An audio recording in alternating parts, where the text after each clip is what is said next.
Jadi memang naturalisasi bertahap dan bersama dengan mereka juga nanti ada striker muda Mauro. Ya, kita tahu tim nasional kita di yang muda dan senior masih kekurangan pemain muda. Jadi mudah-mudahan ini bisa menambah juga persiapan buat timnya ke depan nanti gitu. Pak, tadi Mauro, Pak. Mauro tadi prosesnya sampai mana, Pak? Ya, ada 3 pemain perempuan dan 1 pemain pria yang saya sudah kirim surat ke Pak Menpora. Pak Menpora juga sangat terbuka. Terima kasih Pak Menpora. Nanti dari Pak Menpora diharapkan minggu ini dikirim ke Pak Menteri Hukum. Lalu minggu depan tentu biasa ke Mensesnek dan tentu dapat dukungan Bapak Presiden, baru proses ke DPR biasanya.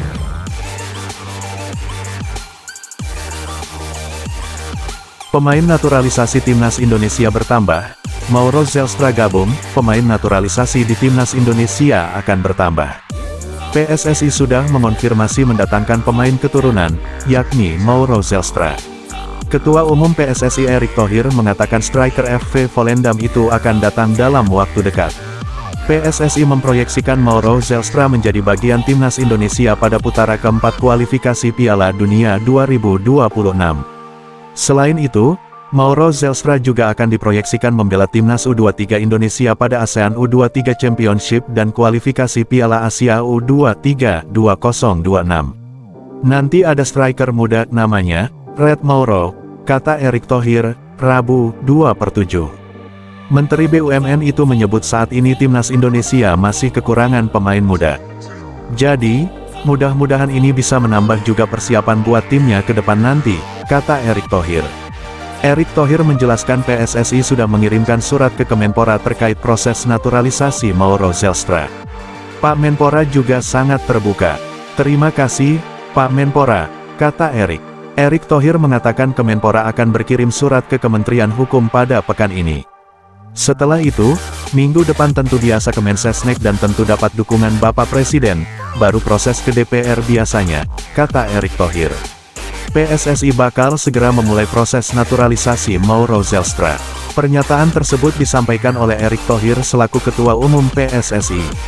Erick Thohir mengonfirmasi bahwa Timnas Indonesia mengonfirmasi bahwa Mauro Zelstra yang merupakan striker FC Volendam. Pemain 20 tahun tersebut bakal segera menjalani proses naturalisasi untuk bisa memperkuat Timnas Indonesia. Dirinya bakal diplot untuk memperkuat Timnas Indonesia di beberapa event.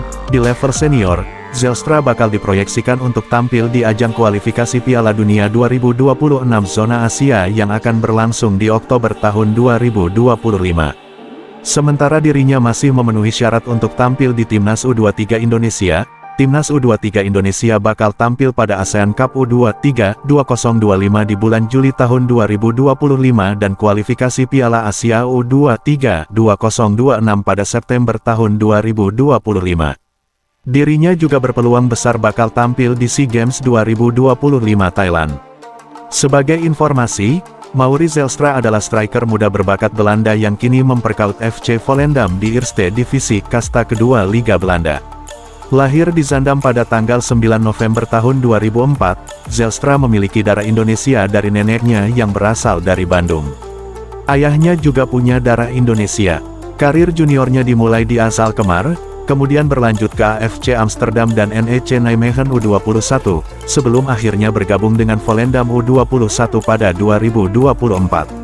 Sepanjang karir di level muda Belanda, sang pemain memiliki catatan impresif mencetak 45 gol dan 16 assist dari 67 penampilan. Khusus musim lalu, ia bermain 12 kali di kompetisi U21 Division 2 dengan mencetak 9 gol dan 3 assist. Sejak itu, ia berhasil menembus tim utama Volendam dan menjalani debut profesionalnya di KNVB Beker pada Desember tahun 2024.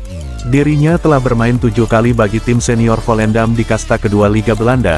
Walau hanya 158 menit permainan dan belum mencetak gol, Zelstra pernah mengungkapkan bahwa dirinya memodeli permainan seperti bomber Barcelona Robert Lewandowski dan juga striker PSV Eindhoven, Luc de Jong, mengindikasikan bahwa ia adalah seorang penalti tipe predator di kotak lawan yang bisa menahan bola dan mengalirkan bola ke rekan-rekannya. Di level senior, Mauro Zelstra bakal jadi alternatif untuk sosok oleh Romeni dan Rafael Struijk. Sementara di level U23, dirinya bisa saja menjadi ujung tombak.